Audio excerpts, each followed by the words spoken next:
Kerajaan negeri pada tahun 2024 telah meluluskan sejumlah RM650,000 Malaysia untuk pelbagai projek yang merangkumi pencahayaan dan juga menaik taraf mercun tanda di Cameron Highlands.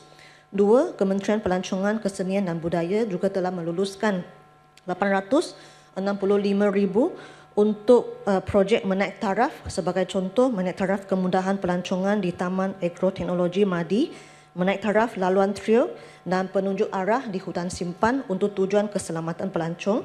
Ketiga, Majlis Daerah Cameron Highlands juga telah memperkenalkan kebenaran merancang tempoh terhad KMTT bagi tapak aktiviti sementara, sebagai contoh chalet, perkhemahan, glamping, camper van dan motorhome untuk menyokong sektor pelancongan.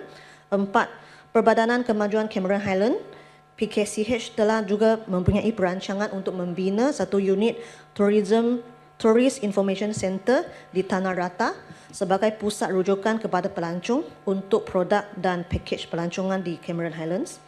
Untuk kategori promosi, seperti biasa, kerajaan negeri telah banyak menjalankan promosi, sebagai contoh Femtrip, eksposisi pelancongan, B2B, acara pelancongan.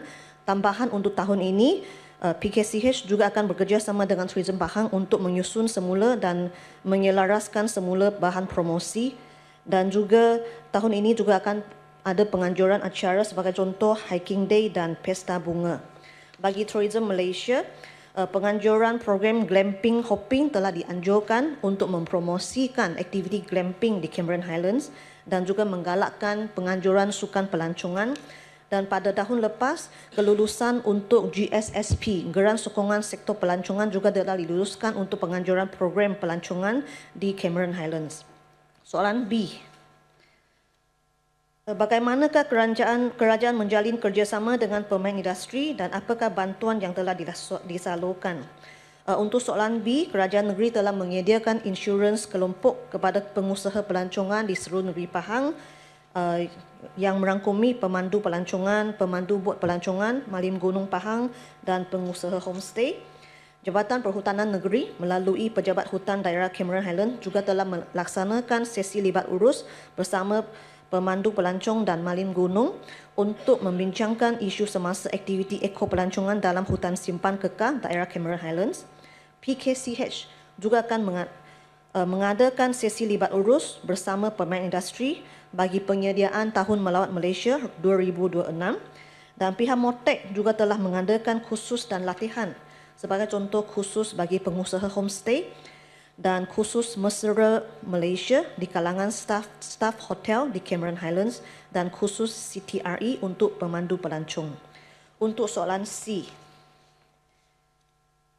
adakah kerajaan mempunyai perancangan untuk membuka permohonan Malim Gunung bagi memperkasa aktiviti mendaki gunung? Jawapannya, ya. Untuk maklumat yang berhormat Tanah Rata, jumlah Malim Gunung Perhutanan yang berdaftar di negeri Pahang adalah seramai 227 orang, tetapi pada tahun lepas, setelah tapisan dibuat, yang aktif menjalankan tugas di lapangan adalah 64 orang.